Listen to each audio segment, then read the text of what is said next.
Hello, listeners. This is the last signal radio. The heat is everywhere. Not just hot, it's suffocating, relentless, and unnatural.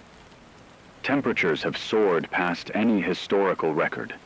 Cities are melting under a climate that humans pushed beyond its limits. Years of unchecked emissions, deforestation, and industrial greed have trapped heat in the atmosphere. This is what global warming looks like when it stops being a warning and becomes a living nightmare. Cities lie abandoned. Streets ripple with heat. Asphalt cracks under the pressure. Glass warps. Buildings radiate a dry, oppressive warmth. Air conditioners fail under the strain. Power grids collapse, and people are left exposed to the deadly new reality. Families collapse on sidewalks. Children cling to their parents, gasping, sweating, hearts racing as the world itself has turned against them. Major cities have become unrecognizable. New York's streets are deserted, the towers looming like molten statues. London's parks are scorched brown, rivers reduced to mud. Mumbai's roads shimmer in heat waves. Sydney's once bustling harbor now stagnant, the city radiating a dry, oppressive fever. Every place feels unnatural, hostile, and uninhabitable. People are already dying, not from storms or floods, not from earthquakes, but from the heat itself. Heat stroke, dehydration, organ failure. Children collapse, parents hold them desperately, strangers help strangers, all while the air itself seems poisoned with the consequences of our collective negligence. This is not a sudden disaster. It is the result of decades of ignoring the warnings. Greenhouse gases trapped in the atmosphere, ice caps melting, oceans warming, ecosystems failing. The world that sustains life is destabilized. We engineered this catastrophe, and now we are its victims. People are fleeing wherever they can. Streets are littered with abandoned cars, backpacks, belongings left behind in panic.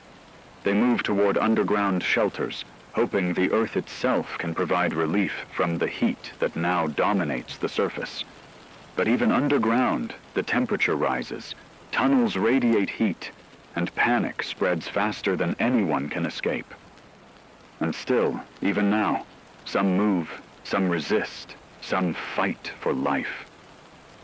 They carry children, drag the weak, cling to hope as they navigate collapsed streets and empty avenues. Every step is agony. Every breath is fire in the lungs. Every heartbeat is a defiance against a world reshaped by climate change. The cities are silent. Streets crack and warp. Rivers dry. Parks shrivel. Trees collapse. Civilization has become fragile under a climate we cannot control. People scream, collapse, cry, push forward. And I am still talking. This is the world we built, and the only thing left is survival. Humanity clings to life in a climate it cannot undo, and yet we persist. The surface is uninhabitable. The heat wave has made every street, every park, every rooftop deadly. People are fleeing in waves, abandoning everything they built, everything they owned, everything they thought could keep them safe. They run not because of storms or floods, but because the air itself is now lethal. A punishment from a climate pushed beyond its limits. The underground shelters are overflowing. People cram into subway tunnels, old bunkers, abandoned parking garages, anything that can offer respite from the heat above. But even here, the warmth seeps in.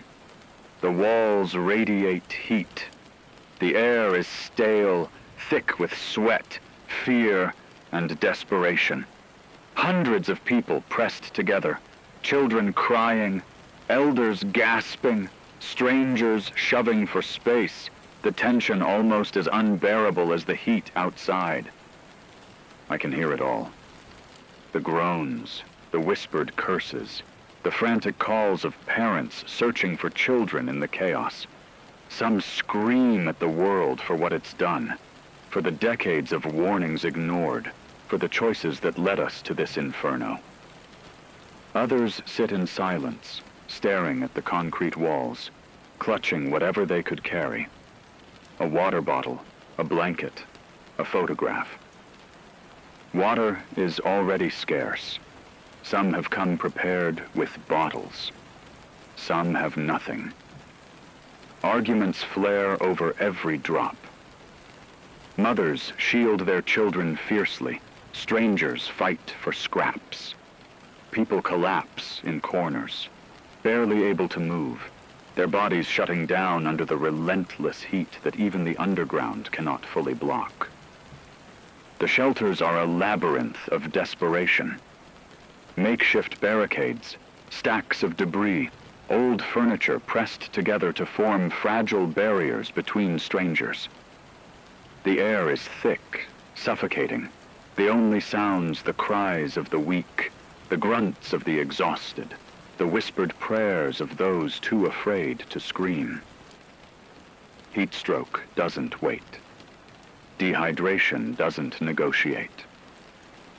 Every second is a fight to stay conscious, to stay human, to stay alive. I saw a family, 3 generations, pressed against a tunnel wall. The grandmother's hands shook as she tried to fan the children. The parents clutched them, murmuring words of comfort. They didn't believe themselves. A man passed by, collapsing to the floor. Others scrambled to help, but the sheer weight of bodies made movement impossible. Still, they hold on. Still, they survive. Panic spreads in waves. Every new person entering the tunnels brings fear, confusion, hope, and tension. Some try to organize, pointing out corners, making space, rationing water.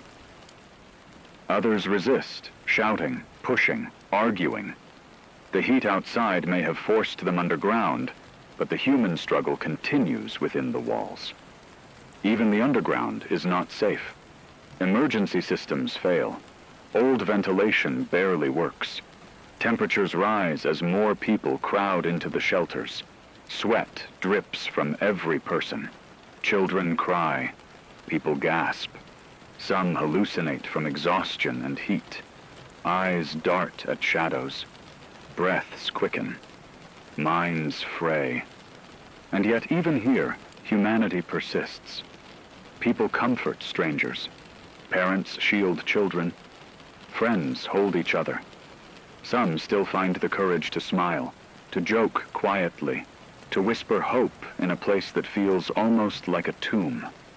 They cling to one another, not just for physical support, but to prove that life, even in this climate-induced nightmare, is worth holding on to. Above ground, the world is burning. Below ground, humanity clings. Every step, every breath, every heartbeat is a defiance of the climate catastrophe we created. And I am still talking. The underground is crowded, stifling, oppressive, but it is life. For now, it is the only refuge from a world that has been scorched by our own mistakes.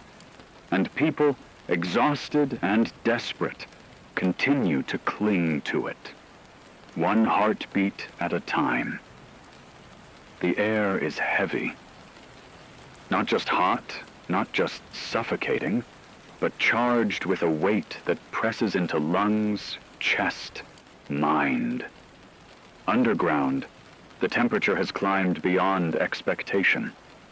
Tunnels that once offered refuge now feel like ovens. The air circulates slowly, thick with sweat, fear, and the stench of hundreds of bodies pressed together. Every inhalation is labor, every exhalation a struggle. People move sluggishly, dragging their feet through the dim tunnels. Children cling to parents, eyes wide, faces damp with sweat. Elders gasp, clutching walls, their bodies trembling under the stress. The heat is relentless. It creeps into bones, into muscles, into minds. People whisper to themselves to stay conscious, to stay human, to stay alive. Water is gone. Every ration accounted for. People gnaw on crumbs of food, sip what little water remains. The desperation is palpable. Arguments flare over a single bottle. Mothers shield children with trembling arms. Strangers fight silently, faces white with exhaustion, eyes darting with panic. Everyone knows the consequences of inaction. Everyone knows that collapse is only seconds away. Some have already lost it. Heat stroke claims the weak first. One man fell forward, convulsing, eyes rolling. Another sits in a corner, shaking, muttering nonsense, hallucinating shadows in the concrete walls. Children cry endlessly. Parents clutch them, whispering nonsense back into the chaos to anchor them, to anchor themselves. The tunnels groan. Old ventilation systems fail, dripping condensation that does nothing to cool the air. Sweat drips from every body. Pools form beneath bare feet, mixing with discarded clothing and debris. The smell is thick, oppressive. Panic is contagious. People scream when they feel themselves slipping from consciousness. Others push past, trampling the exhausted in their frantic search for air, water, safety. Even movement is dangerous. The floor sticks with heat sweat, boards collapse, debris shifts. Every step risks injury. Every breath risks fainting. And yet people keep moving. Parents drag children. Strangers push strangers. Small groups cling together, holding on with whatever strength remains. It is survival, pure and raw, driven by instinct, desperation, and the faint whisper of hope. Some try to find organization, a semblance of order. They measure water, assign space, direct movement. But the air burns minds as much as bodies. Voices rise in panic, frustration, anger. Shouts echo in the tunnels, clashing, overlapping, a symphony of desperation. People argue over space, over scraps, over tiny bits of hope. But others simply sit, rocking, whispering prayers, muttering names, gripping hands of anyone nearby. And still, some small acts of humanity persist. A mother shares water with a stranger's child. A teenager cradles an unconscious elder, shielding them from the heat. Friends whisper reassurances. Strangers offer hands, eyes meeting in silent promise. We survive together, or we perish together. In the suffocating air, humanity clings to itself. The heat continues to rise. Sweat drips into eyes, stings cuts and scratches, dampens clothing until it sticks like a second skin. The air feels alive, pressing against every nerve, burning lungs, fraying minds. Every heartbeat reminds everyone underground that survival is not guaranteed. Every breath is a choice. Keep moving or succumb. I speak because someone, somewhere, must hear what it is to live under heat this extreme. To watch the human mind fray, the human body collapse, and yet still see people cling, still see life persist. The tunnels groan, the air burns, The heat wave beyond the earth above is unforgiving. But below, humanity clings, trembling, exhausted, defiant. This is life in the underground. Hot, stifling, dangerous, unforgiving. The heat outside has become a predator. Not a sun, not a storm, but a force fueled by decades of climate change, feeding on everything living, everything flammable. Wildfires spread with terrifying speed, engulfing forests, parks, and neighborhoods. Smoke chokes the skies, drifting into tunnels and underground shelters, creeping through vents, filling the air with acrid poison. Above ground, cities are cages of flame. Streets that once teemed with life now crackle with fire. Vehicles, abandoned in panic, ignite, melting into the asphalt. Skyscrapers shimmer like molten towers, windows bursting under the heat. Entire blocks burn, sending plumes of smoke that blot out the horizon. People who stayed too long, thinking they could endure, are gone, lost to the inferno that moves faster than anyone can run.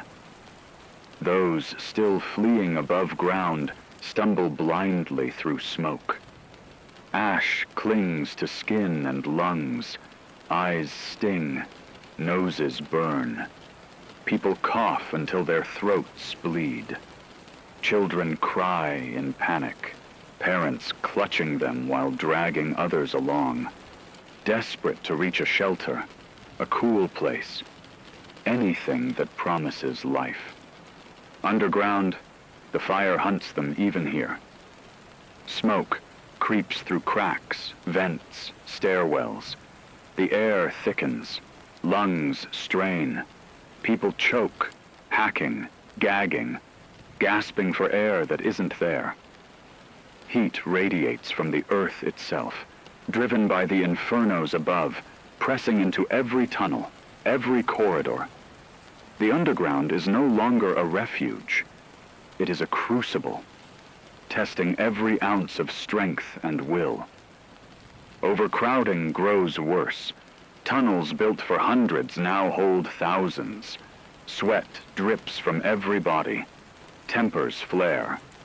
Arguments erupt over air, over space, over scraps of water. The weakest collapse and are pressed aside in the chaos. Parents scream at strangers to make room for children. Strangers cry for their own loved ones. And still, everyone moves forward, driven by the need to survive, by the instinct to cling to life. People hallucinate. Shadows twist in the smoke. Whispers echo down tunnels that seem endless. Some rock back and forth, clutching themselves, muttering names or nonsense. Others fight, fists flying in desperation, unaware they are attacking those trying to help. Heat exhaustion does not forgive. Mental strain does not negotiate. Every heartbeat feels like it might be the last. Yet, even here, acts of humanity persist. Hands reach out to steady someone stumbling. Water is shared in whispers, rationed carefully. Strangers shield children from smoke, cradle elders, murmur comfort. Amidst chaos, fear, and pain, humanity survives in fragments, fragile but unbroken. Outside, the fires rage on, consuming the world above. Smoke rises in thick, choking columns. The sky is orange, black, red. Ash rains down through cracks in shelters, dusting faces with the proof of what has been lost. The climate we altered, The world we burned through inaction pursues every last survivor. It shows no mercy, and yet, below, humans cling to existence. The tunnels groan under the weight of so many lives. Sweat drips, hearts race, lungs burn, children cry, parents plead, elders whisper prayers, strangers hold hands. They breathe, they move, they survive. Every second is a defiance against the inferno above. Every breath is a rebellion against the climate disaster we caused. The fires will not stop. The heat will not relent. The world we knew is gone. Yet below, humanity clings, exhausted, frightened, burning, but still alive. And still, life persists. Water is no longer a given. It has become the most precious commodity on the planet, more valuable than food, more vital than air, and far more elusive than safety. Climate change has dried rivers, evaporated lakes, and turned reservoirs into cracked wastelands. Underground shelters have limited supplies, and already the rationed bottles and stored containers are disappearing faster than anyone expected. People are thirsty. The air is thick, stifling. The sweat that drips from every body only intensifies the thirst. Children press their lips to empty bottles. Elders suck damp cloths. Strangers lick condensation off walls. Arguments erupt over every drop. Fights break out in narrow tunnels, fists swinging over the smallest remaining bottles. Some collapse entirely, gasping, dehydrated, delirious. Every heartbeat reminds them that survival depends on water, and water is almost gone. Parents shield their children fiercely. Mothers cradle them, whispering, "Hold on, just a little longer." Fathers barter, scavenge, ration what little remains. Strangers form temporary alliances, pooling supplies, dividing what they can.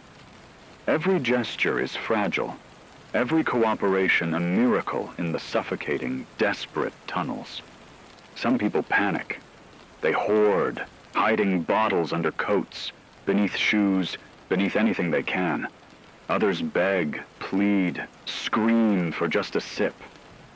Desperation thickens the air, heavier than the heat itself. Sweat drips into eyes, tongues burn, throats crack. People stagger, collapse, cry out, clawing at anything wet, anything that promises relief. And still, even in this scarcity, humanity persists. A teenager hands a bottle to a crying child who is not theirs. A woman shares her last sip with an elder who can barely stand. Strangers whisper encouragement, forming fleeting bonds in the chaos, fragile threads of trust and compassion that keep hope alive. Above ground, the heatwave rages on, drying every remaining source of water. Rivers have vanished into dust. Reservoirs are cracked and useless, and what little rain falls evaporates before it touches the ground. The fires from earlier continue to rage, consuming forests and landscapes, leaving ash and heat in their wake. The world is burning, and water is the only lifeline. Below ground, the struggle is a quiet war. Every step toward a water source is calculated. Every rationed drop is precious. Every decision carries life or death. People collapse amid movement, convulsing in the heat. Children cry, parents scream, strangers plead. But still, hands reach out, sharing, comforting, clinging. The instinct to survive and to help others survive, fights against desperation. The shelters themselves groan under the strain. Air is thick, heat is rising, bodies press together, and water is running out. Some close their eyes, imagining rivers, imagining rain, imagining a time before the heat wave, before global warming reshaped the world into this furnace. But imagination is fragile. Action is required. Survival depends on rationing, cooperation, and willpower. Even as dehydration pushes bodies to the brink and heat exhaustion twists minds, the human spirit clings, every sip shared, every hand held, every whispered promise is a defiance against the climate disaster that forced them underground. Every heartbeat is a rebellion against the world we allowed to become uninhabitable. Water is life. Without it, this underground world will collapse, just as the surface did. And yet, humanity continues, fragile, desperate, exhausted, but still alive, still fighting, still holding on. The shelters are no longer safe. Not from heat, not from fire, not from the world above, but from each other. Hundreds, thousands of people pressed into concrete tunnels, corridors, and makeshift bunkers. The heat continues to rise. Water is scarce. Air is thick. And the weight of desperation crushes reason. Arguments break out over space, over water, over scraps of food. A mother shoves a stranger aside to reach her child. A man grabs at a bottle, dragging it to himself before others can claim it. Shouts echo through the tunnels, ricocheting, multiplying, a chaotic symphony of fear and anger. Some collapse mid-argument, convulsing in heat stroke, while others scream in panic or frustration. Hierarchy is meaningless here. Authority has crumbled. Whoever can hold, hoard, or shout loudest survives a little longer. People form temporary alliances, only to betray one another moments later. Every corner, every passage, every inch of space becomes contested. Survival overrides morality. Hope battles chaos in tiny, desperate gestures. Some try to organize. They ration what little remains, assign corners for families, enforce rotation for air and movement. But leadership is fragile. One wrong word, one act of perceived selfishness, and the fragile order shatters. People shout, push, sometimes fight violently, their exhaustion turning instinct into aggression. Children scream endlessly. Elders plead with trembling hands. People hallucinate in the heat. Shadows twist. Voices echo unnaturally. Some rock in place, muttering names, clutching anything solid. Others wander aimlessly, bumping into strangers, dragging them down. Confusion spreads faster than the heat, faster than the fires that once chased them above ground. And yet, amidst chaos, small acts of humanity persist. A stranger gives up half their water for a child who is not theirs. A man shields an elder from collapsing debris, risking himself in the overcrowded tunnel. Mothers comfort neighbors' children as if they were their own. Tiny moments of compassion flash like sparks in the suffocating darkness, fragile but vital. The walls themselves seem to close in. Sweat drips, bodies press together. Heat burns lungs, throats dry, and the floor is slick with water and sweat. Panic is contagious. People stumble, fall, cry, shout. The air feels alive with tension, fear, and desperation. Every sound is magnified. Every movement carries weight. Outside, the heat wave shows no mercy. Forests burn. Cities remain abandoned and lethal. Rivers evaporate. Reservoirs dry. But underground, humanity fights against an invisible enemy, their own exhaustion, hunger, and fear. The collapse of order is not caused by heat alone, but by what heat, scarcity, and climate disaster do to the human mind. And still, some persist. Even as walls shake with chaos, even as fights erupt, even as minds fray and bodies fail, some hold on. Hands reach for others. Water is shared quietly. Whispers of hope thread through the chaos. Survival is no longer just about breathing. It is about holding on to humanity, however fragile it has become. The collapse of order is real, brutal, and frightening. But even in this chaos, even in this suffocating, burning underground, some remain human. Some remain alive. Some fight. Some cling.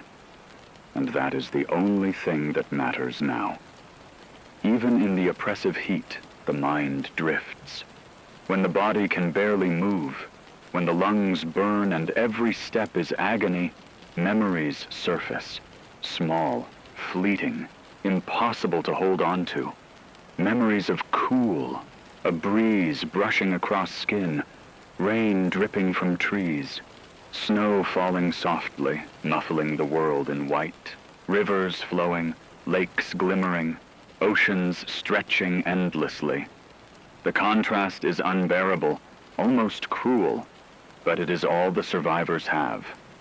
Children whisper to each other about ice cream they've never tasted, about ponds they used to swim in, about snowball fights and puddles.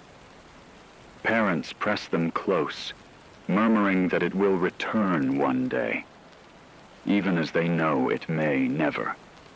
The heat distorts reality, makes every shadow shimmer, every wall radiate warmth. But memories of water and coolness keep them sane, keep them human. People rock back and forth in corners, murmuring names of rivers, lakes, and beaches. The Thames was cold, one mutters. The Ganges flowed strong, another whispers. The Seine, I walked along it once, in spring, so soft, so gentle. Eyes glaze over with longing, tears mixing with sweat. In this underground inferno, memory becomes refuge. Memory becomes escape. Memory is hope. Even adults, hardened by life, feel the sting of longing. A man presses a damp cloth to his face, imagining the rain of his childhood. A mother dips a finger into a puddle formed from condensation, imagining it as a lake where her children once played. The mental images are vivid, rivers flowing, waves lapping, droplets dripping, clouds gathering. Every memory is a balm, a whispered promise that water and relief existed once and might exist again. But memory is double-edged. For every smile it brings, it also brings despair. They remember a world they cannot touch. They remember relief that feels like a dream, while their bodies sweat, lungs burn, and hearts race. Some cry silently, shaking, wishing for something that feels impossibly far away. The underground air is heavy with longing, thick with regret, and dense with the heat of survival. Survivors speak to each other in fragments, exchanging recollections. Do you remember snow? one asks, voice shaking. Do you remember rivers? Another whispers. They describe ice cubes melting in glasses, puddles in streets, morning dew glistening on grass. Words become stories, and stories become the only way to hold on to humanity in this world that feels completely stripped of mercy. Some cling to memories like talismans. They rock. They hum songs that remind them of rain. They splash condensation on faces and imagine it as droplets from a cloud. The heat does not relent, but memory becomes a shield, even if it is fragile, even if it is painful. Without these fragments, the mind risks collapsing entirely under the pressure of heat, scarcity, and fear. Yet, memory is not just a refuge. It is motivation. Parents whisper to children that this is not the end, that rivers, rain, and lakes existed once and can exist again. Strangers whisper to each other, sharing tales of cooling winds, of swimming, of water rushing over rocks. In a world baked by climate change, these recollections are fuel. Fuel to keep moving, to keep fighting, to keep surviving. Some go further. They imagine what it would be like to find a hidden reservoir, to feel flowing water on hands and skin. They picture raindrops falling into open mouths, clouds forming overhead, rivers swelling, oceans breathing. Even if these images are impossible now, they provide hope. They are tiny lifelines, threads connecting past, present, and an imagined future where survival is possible. The tunnels themselves seem alive with these memories. Every sigh, every whisper, every shared story forms a collective hope. Mothers huddle children closer. Fathers clasp hands with neighbors. Friends cradle each other. The heat continues to press, to suffocate, to challenge, but memory tempers its brutality. Memory reminds them that life was once gentle, soft, sustainable, and perhaps one day could be again. And still, even here, bodies fail. Children collapse from dehydration. Elders gasp and convulse. Sweat drips endlessly. The air is thick, oppressive, almost unbreathable. Yet the mind reaches back, clinging to memories, clinging to the cool that once was, clinging to the hope that relief is possible. Survival is no longer just about air, water, or food. It is about keeping the mind alive, holding on to humanity through memory and imagination.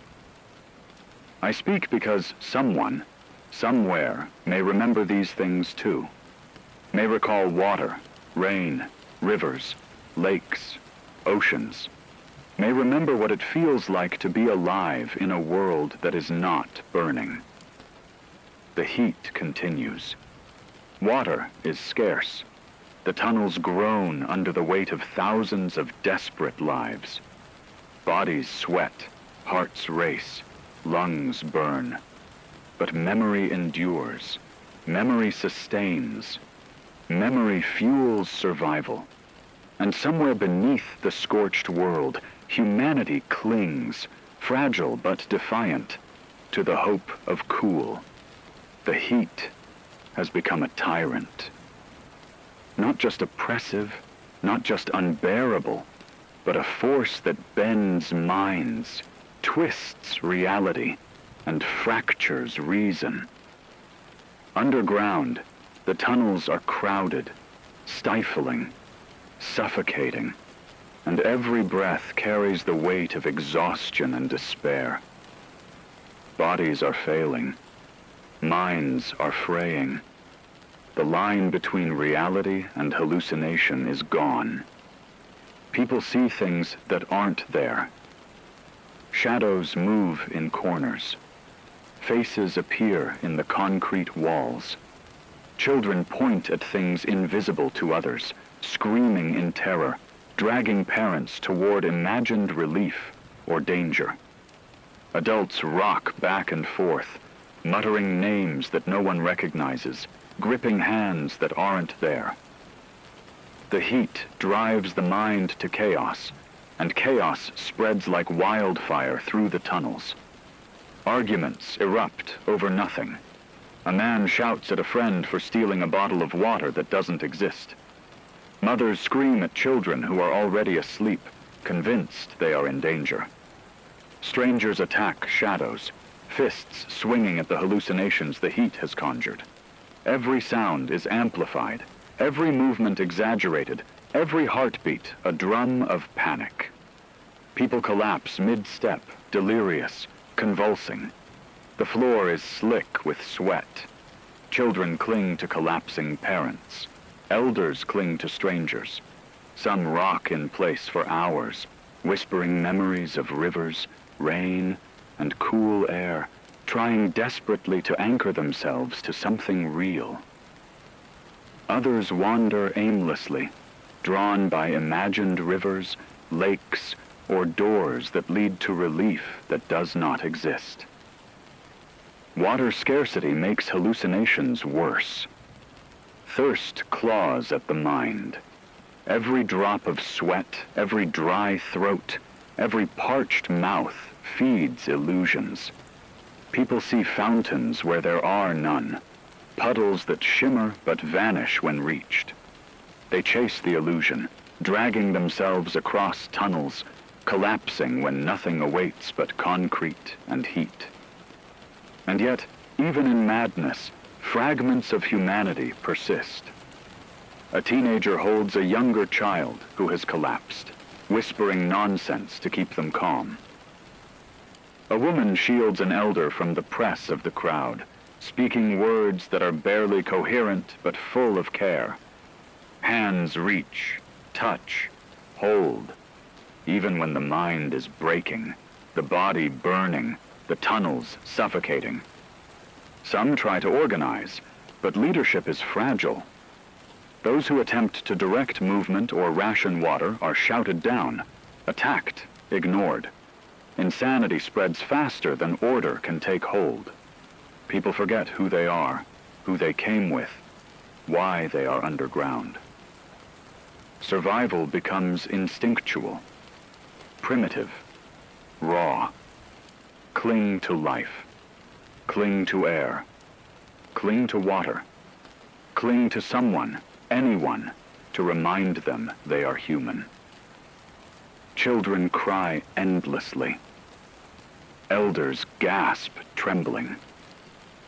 The hallucinations merge with the heat. Smoke from fires above drifts through vents, thickening the air, feeding the mind with visions of flames, of cities burning, of bodies melting into the asphalt.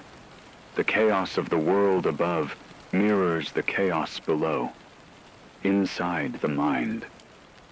And yet, even here, hope flickers. Small acts of courage, moments of kindness, threads of memory. They anchor sanity. A mother hums a lullaby to quiet a child hallucinating shadows. A man shares water with a stranger who is mumbling nonsense, holding their hand to remind them of connection. Even in madness, humans reach for each other, desperate to hold on to life, sanity, and each other. Bodies continue to sweat. Lungs burn. Hearts race. Minds fray. Yet the human spirit refuses to break completely. Even hallucinating, even delirious, even consumed by thirst and heat, the instinct to survive, to hold on to humanity, persists. Every touch, every shared sip of water, every whispered memory is a defiance of the inferno above and the chaos inside. The heat will not relent. Madness spreads, but humanity endures, fragile, trembling, hallucinating, but alive. The fire outside, the burning world, the climate disaster we created, it has not yet taken everything.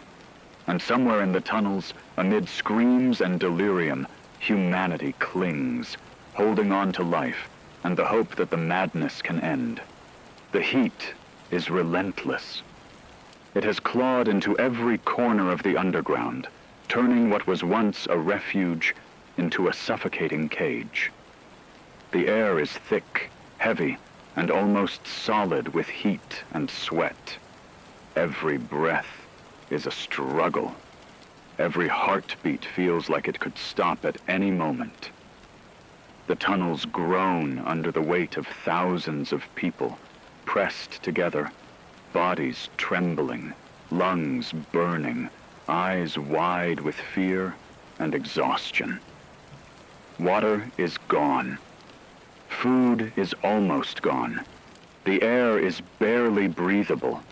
Panic has become a constant companion, and exhaustion is a cruel master. People collapse where they stand.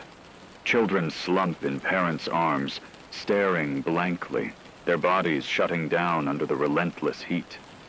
Elders convulse, muttering names from their past, whispering prayers that go unheard. Strangers push and shove for a little space, for a drop of water, for a breath of air that feels like hope. The shelters are failing. Cracks form in the walls. Old ventilation systems groan and rattle, struggling to bring even a semblance of fresh air. Makeshift barricades of furniture and debris collapse under the pressure of bodies pressed too tightly together. Every corner, every passage, every inch of space has been claimed.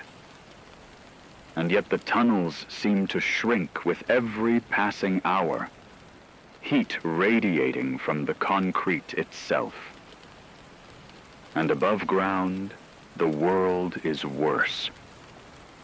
The heat wave has reached a crescendo. Cities smolder. Wildfires consume suburbs and forests alike. Asphalt melts. Skyscrapers shimmer and ripple in the heat. Rivers, lakes, reservoirs, they are gone. Dust and ash fill the air. There is no shade, no water, no relief. The climate catastrophe we caused is now absolute. The choice becomes unavoidable. Stay underground and risk suffocating, dehydrating, collapsing into madness, or step into the inferno above, into a world that seems impossible to survive, yet holds the faintest hope of finding water, shelter, or even just a breath of cooler air. Desperation drives people to the surface. Parents lift children onto shoulders. Strangers hold hands. Groups move as one, stepping into streets that radiate heat like molten metal. Every step is agony. Every breath scorches the lungs. Every movement is a gamble between life and death. Some stumble immediately, falling face first onto the sun-baked asphalt. Some collapse halfway, unable to endure. But others push forward, ignoring the pain, the sweat, the dizzying, burning air. Their bodies burn. Their tongues crack. Their minds scream. But survival instincts, stubborn and raw, force them to keep moving. Above ground, chaos reigns. Cities are silent, but for the crackle of distant fires, the hiss of heat rising from the ground, and the faint groans of survivors scattered across streets.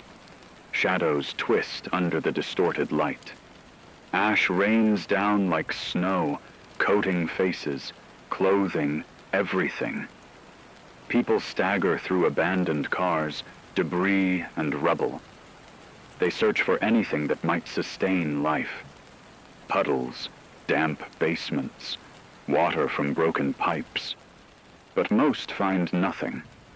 The world has been scorched dry by the consequences of our inaction.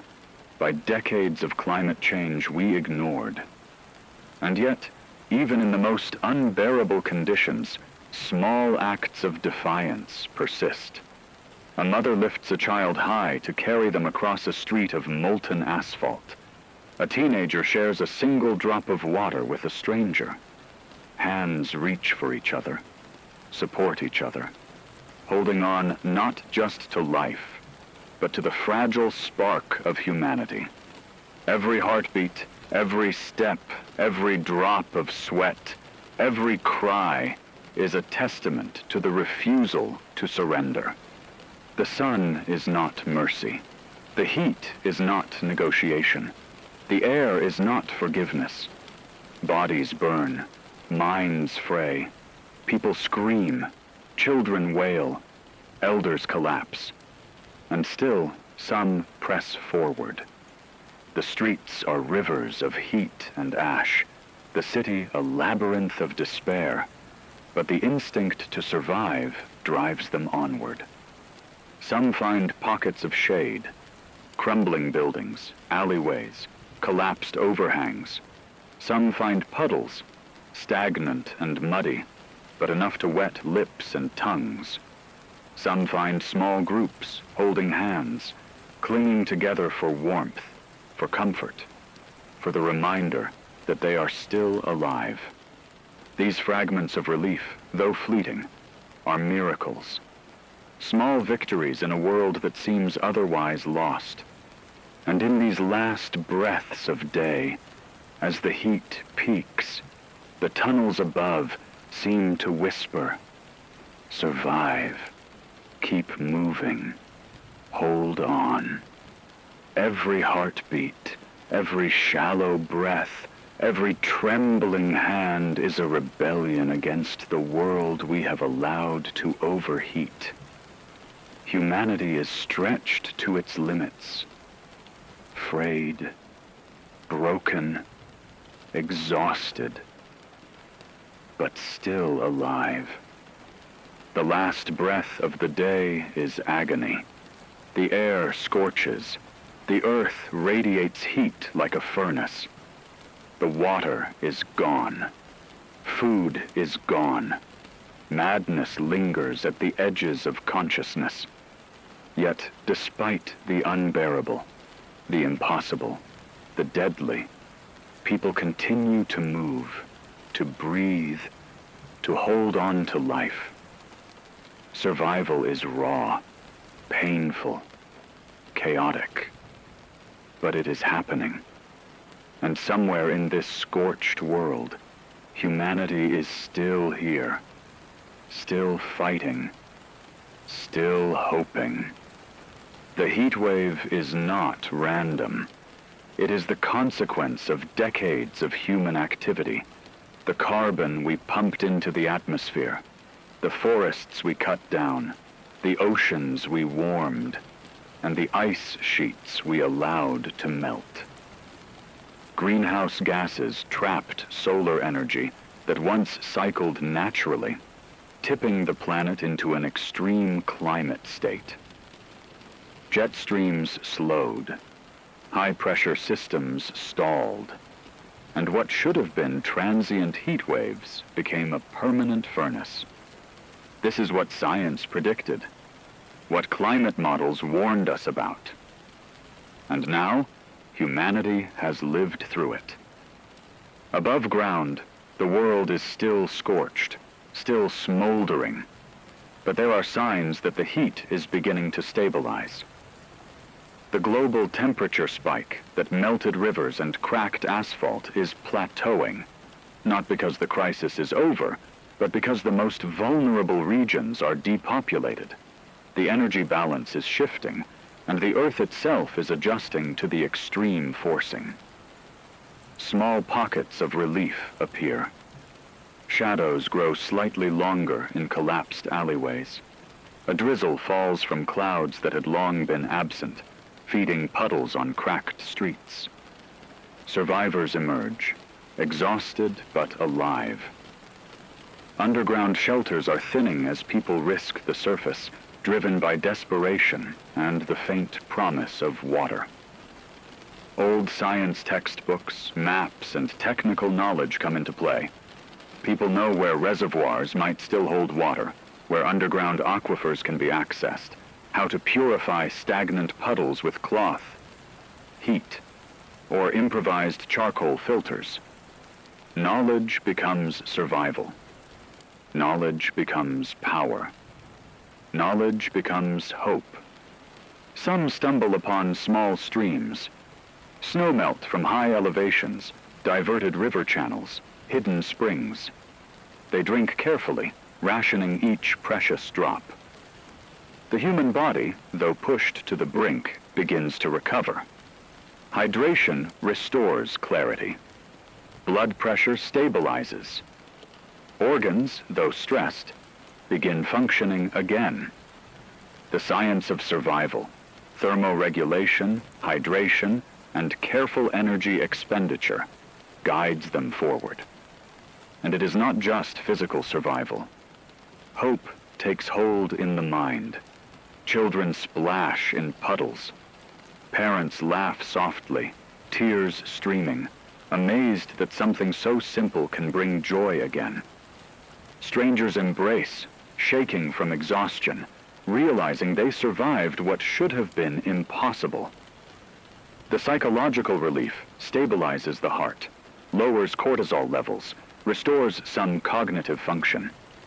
Science validates what instinct has known. The mind and body are intertwined, and even tiny relief can restore both. Above, the cities are devastated, but not lifeless. Microclimates emerge in shadowed canyons, in collapsed buildings where the sun cannot reach fully. Vegetation clings to cracks, algae grows in stagnant water, and birds cautiously return, feeding on the few remaining insects. Ecosystems, though damaged, begin slow recovery. Humanity can witness the first signs that life can endure even in an altered climate. People organize. Using knowledge and observation, survivors form small communities. Water distribution becomes methodical. Airflow in underground tunnels is optimized. Makeshift solar reflectors and shading devices reduce heat exposure. Science meets instinct, creating the structure to endure and slowly thrive. Every act of innovation, every rationed resource, every cautious plan is a message to the future. We will adapt, we will persist, we will learn from what we ignored for too long. And the memories of cool, the rivers, rain, snow, and shade of old, guide decisions. They inform movement, survival strategies, and hope. Climate science, once abstract and academic, now manifests in survival tactics, understanding precipitation patterns, solar radiation cycles, groundwater aquifers, and the heat retention properties of soil and concrete. Knowledge becomes life, and in this battered, scorched world, humanity persists. Children play cautiously in puddles. Adults ration water, tend plants, rebuild small shelters, and mark safe paths above and below ground. They do not forget the fire, the heat, the madness, but they move forward anyway. Adaptation, innovation, and care for one another are the signals they send to the future. Life matters, humanity matters, hope matters. The last signal is clear.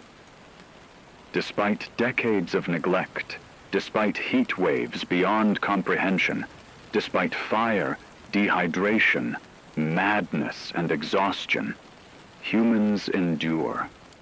Science, knowledge, instinct, and compassion have converged to keep life alive. The scorched earth is no longer just a nightmare.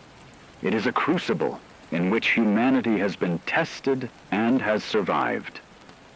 And somewhere beneath the cracked streets, in the shadow of ruined cities, Survivors breathe, drink, move, and hope. The Earth is harsh, relentless, altered forever, but life persists. Humanity adapts. Humanity survives. And the last signal, the voice of resilience, echoes through tunnels, across cities, and into the future. This is the last signal radio tuning off.